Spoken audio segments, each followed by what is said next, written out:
tunasubiri taji ya haki ambayo Bwana Mungu mwenye haki atalipa siku. Haya ni maneno ya mtumishi wa Mungu Paulo, ambaye kwa uhakika wakati anaendelea na kazi alikuwa amekaza sana kwenye moyo wake kuhakikisha kwamba amefikia lengo.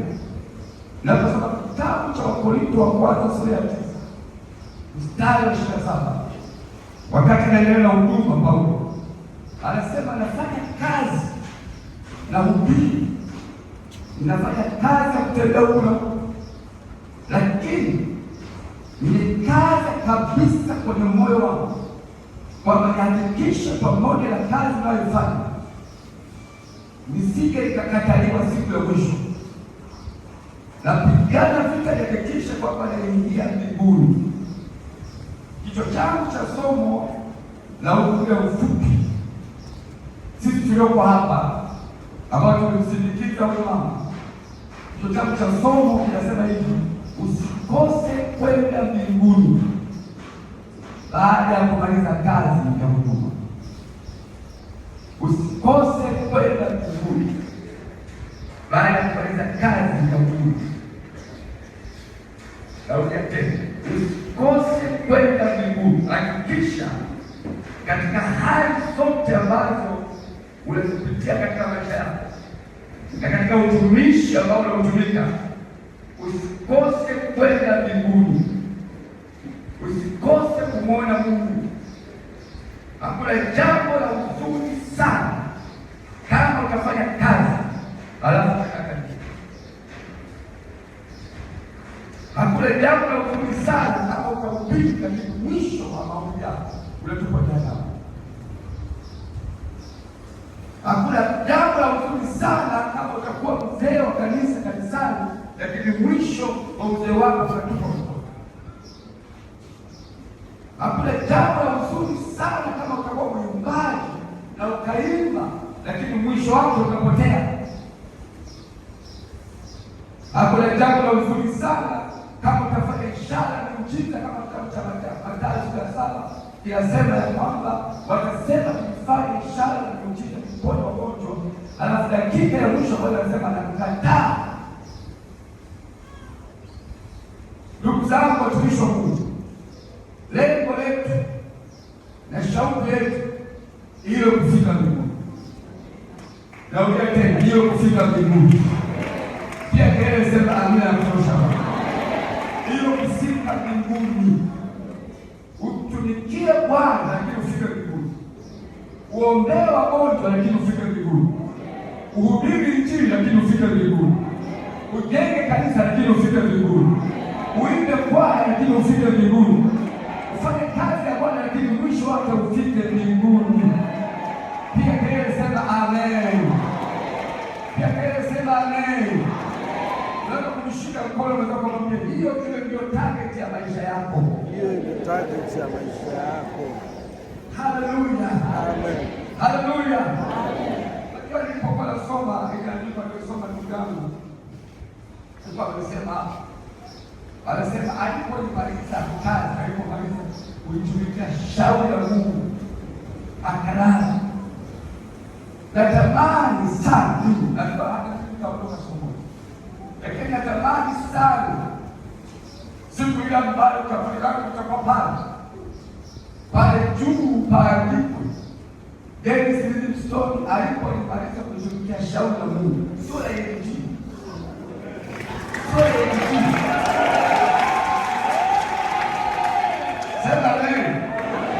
Bwana sema alipomaliza kutumikia shauri la Mungu, Dennis Livingstone amelala. Amelala pamoja na baba zake. Kama nakubali sema amina mtosha. Kile sema amen. Hebu mshike mkono mwanzo mwambie hakikisha kabisa. Hakikisha katika maisha yako unatumikia shauri la Mungu. Na umalize vizuri. Na ulale vizuri. Na upokewe vizuri mbinguni.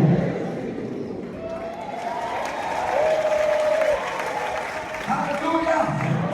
Piga Yesu makofi kama leo. Jina la Yesu libarikiwe sana. Kama tuko pamoja tuseme amina ya kutosha kushoma. Tulitumikisha kwa Bwana katika hali yake inayopaswa. Unaondoka duniani unaenda kwa sifa. Kama ambavyo mama anaondoka. Unajua siku alipokuwa anaondoka na tuangalia katika ulimwengu wa roho. Kule mbinguni kulikuwa na majeshi ya malaika. Watu wanapokea watumishi wa Mungu ni tofauti na wanapokea watu ambao wameokoka lakini hawataki kumtumikia Bwana. Lakini watumishi wa Bwana wakati wanaingia kule wamemaliza kazi. Kule mbinguni kuna jeshi la malaika wanapiga saluti. Mtu mmoja anayekuja kutoka duniani aliyeshinda. Haleluya. Sema amen. Majeshi ya malaika yasifu kule mbinguni. Kama mtu mmoja akiokoka, ndiyo sema malaika wanashangilia. Sembuse mtu mmoja aliyemaliza kazi duniani, amekaa vizuri na Bwana, amemaliza vizuri, anapoondoka saa yake ya mwisho, jeshi la malaika mbinguni wanapiga saluti. Wanamkaribisha mbinguni. Pia kile sema amen. Mimi naingoja hiyo siku kwa furaha kabisa. Sisi tunalia tunaomboleza, lakini hivi tunafurahi kwamba shujaa amemaliza kazi hapa duniani, anapokelewa juu. Kama unakubali sema amina. Kama unakubali sema amina. Hebu kishike mkono wako kwa Bwana roho. Uwe miongoni mwa mashujaa. Miongoni mwa mashujaa.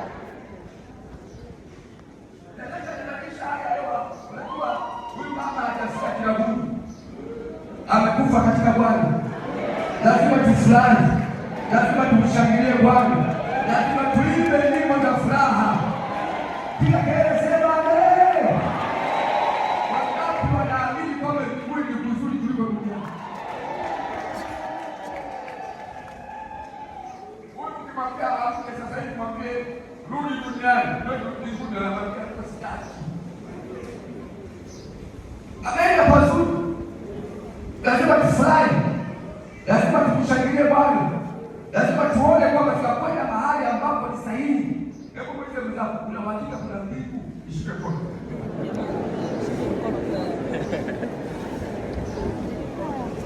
Mbingu ipo. Ipo mbingu. Mungu akubariki sana. Bwana Yesu asifiwe sana. Kama tuko pamoja sema amen. Sasa mambo haya matatu ya Mungu. Mambo haya matatu ya Mungu.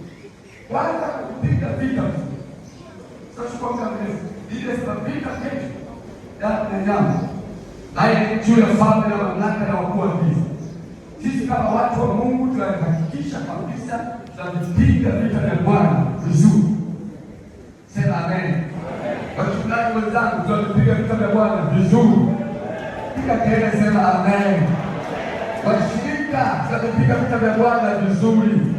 Tunahakikisha katika ulimwengu wa roho shetani ameshindwa katika jina la Yesu. Na tunateka mji wa Dar es Salaam katika jina la Yesu aliye hai. Sikia amen ya watu wachache. Hapa tuko kwenye sherehe. Hii sherehe ya mama yetu ya mwisho. Sherehe ya kwanza ilikuwa kuzaliwa. Sisi tunafahamu. Wakati anazaliwa watu walileta na zawadi, walileta sadaka, zawadi, sio anazaliwa. Sherehe ya pili kwa siku ya kufunga ndoa. Watu walifurahi, walikula sherehe, walikula na keki. Hii ni sherehe ya mwisho ambayo mama amemaliza kazi vizuri. Tunapaswa kumpigia Yesu makofi na kushangilia na kuona kabisa ameshinda. Wakati wanaamini kwamba Bwana ameshinda huyu mtu. Pigia Yesu makofi na kushangilia. Basi lazima tupige vita vizuri. Lakini jambo la pili anasema mwendo amemaliza. Mwendo limeumaliza. Kila mtu amepewa utumishi wake. Kila mtu amepewa huduma ya kufanya hapa duniani. Na wanapofanya wanapofikia mwisho, ndio maandiko yanazungumza kama alivyozungumza habari ya Daudi, kwa alipokwisha kulitimiza, kulimaliza shauri la Mungu akawa. Sasa Biblia inazungumza habari ya Paulo alipokuwa ameitwa mwanzoni. Andiko anasema wakati anaenda Dameski, halafu mtu mmoja anaambiwa aende akakae na Paulo pale Dameski. Mungu anamwambia yule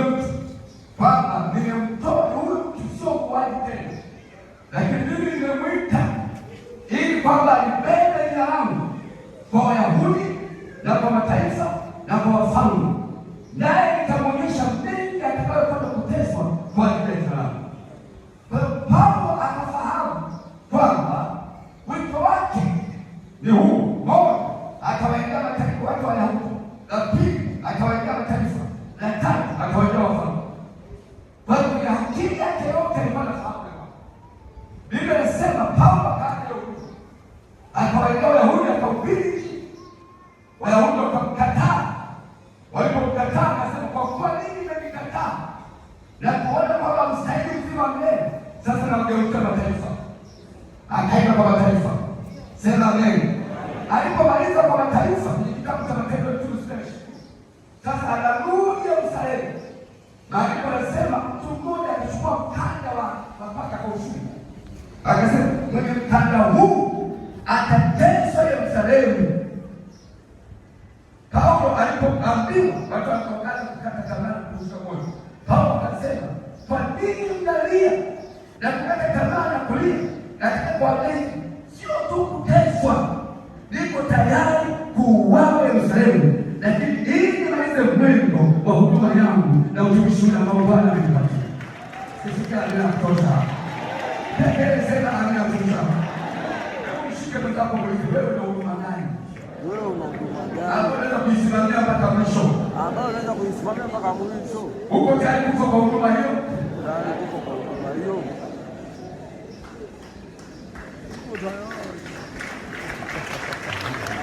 Sema amen. Uko tayari kufa kwa huduma hiyo? Uko tayari kutoka mpaka mwisho kwa huduma hiyo? Ili saa ya mwisho alipomaliza kutumikia shauri la Bwana alilala. Lazima huduma yako, hata kama ni kwa mateso, utakuwa tayari kuingia. Hata kama ni kwa taabu, utakuwa tayari kuingia. Ukiwa hivyo, utakutoa dakika ya mwisho, utasema hivi: mwendo wa huduma nimefanyaje? Umemaliza. Lakini kama umekimbia wewe, una sifa. Sema amen. Na unaweza kama umekimbia una sifa. Lakini hakikisha unakamilisha huduma uliopewa na Bwana. Kama unakubali sema amina kutosha.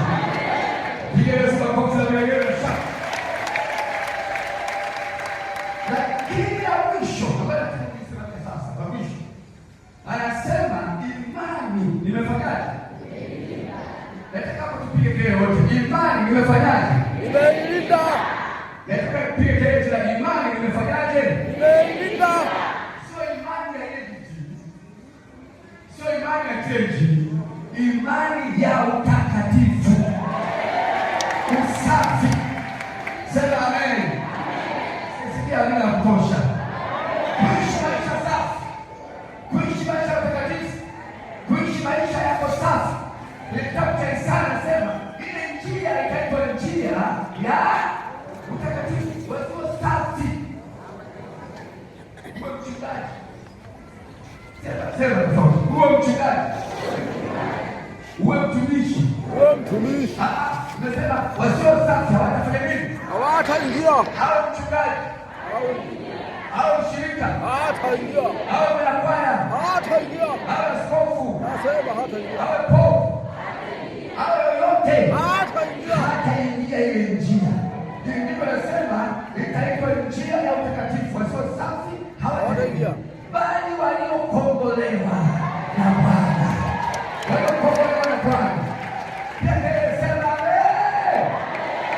Shika kwa wewe umekombolewa na Bwana. Umekombolewa na Bwana. Badilika. Badilika.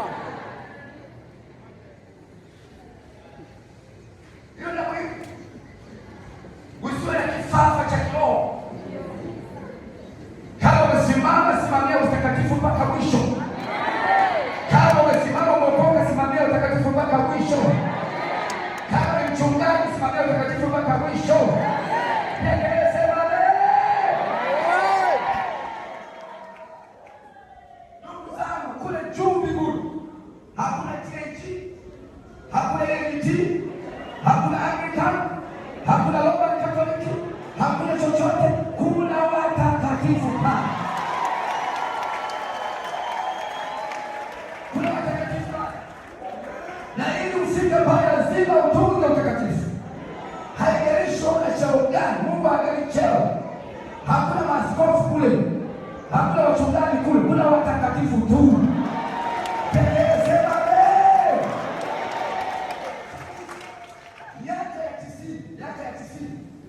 miaka ya 90 nikiwa mchungaji kijana, shauku ya moyo wangu, sikiliza, mimi nilikuwa naambia kusema sakafoni, nikaambia mimi niliokoka mwaka 74.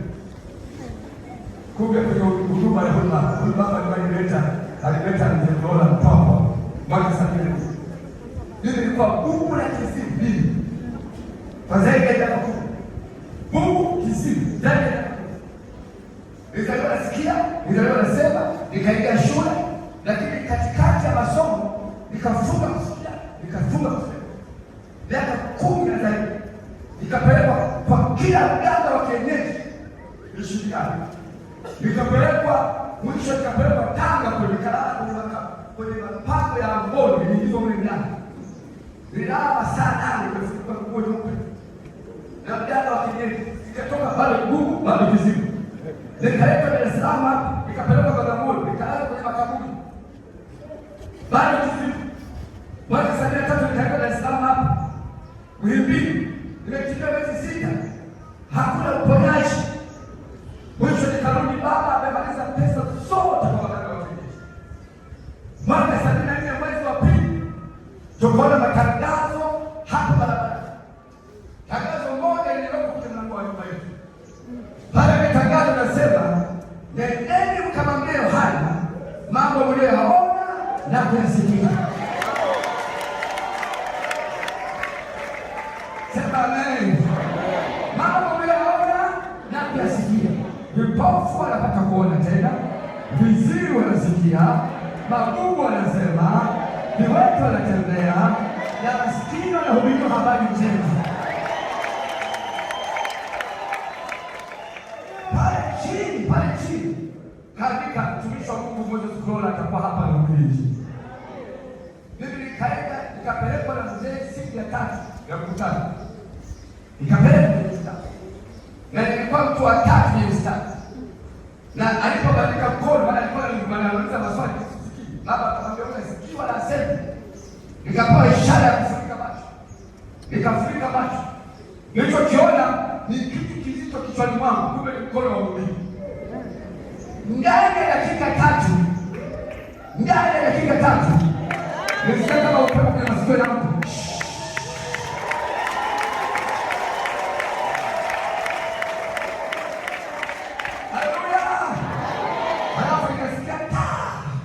Alafu nikasikia kwa jina la Yesu wewe.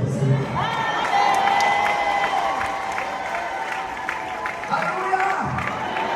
Nikafunguka. Yule mmoja pale ananiambia fungua macho, nikafungua macho kushangaa maajabu gani haya nasikia. Akaomba kama dakika 2 tena.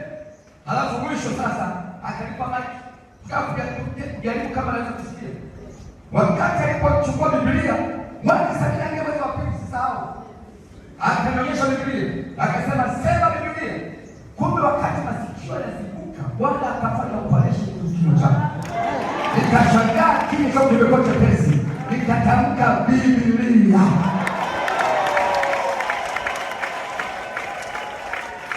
Sema amen. Sema amen. Bwana Yesu asifiwe. Nikawa mzima tangu mwaka 73 kabla mpaka leo naongea, nasikia, nasema kama nilivyosikia na wewe. Sasa nilipoitwa na Bwana miaka ya 78 79 huko, nikiwa mchungaji kijana, shauku ya moyo wangu, nikasema kama Mungu ameniita, nataka nisio mhubiri mpiga bla bla. Nataka Mungu nitumike kama wewe mzee. Nisidanganye watu. Nikawa na shauku kama kujua siri za ule mzee na wengine ambao wamefanikiwa, wamefanyaje. Sasa sisi tunatupata. Wakati na shauku nauliza watu waliotangulia wachungaji kadhaa, na wauliza siri ya kufanikiwa kufanya kazi ya Mungu katika ukamilifu wake ni vipi? Siku moja nikakutana na mchungaji mmoja, amepita huko kiutumishi nikamwambia mimi ni shauku ya kutaka kujua hivi nitampataje Mungu. Naongea na mchungaji yule akaniambia kupata Mungu ni gharama. Nikasema ndio, nataka hiyo uniambie gharama yake ili nipate. Akasema huwezi. Sasa wewe unafanyaje? Akasema iko njia nyingine hapa. Unaweza kufanya mambo ya Mungu lakini bila kuwa na Mungu.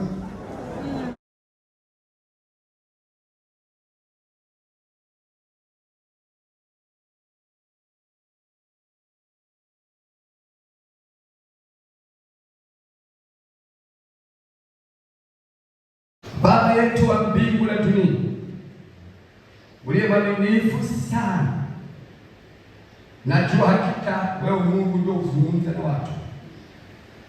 Na sasa Bwana umesema na mioyo yetu asubuhi ya leo, mchana wa leo.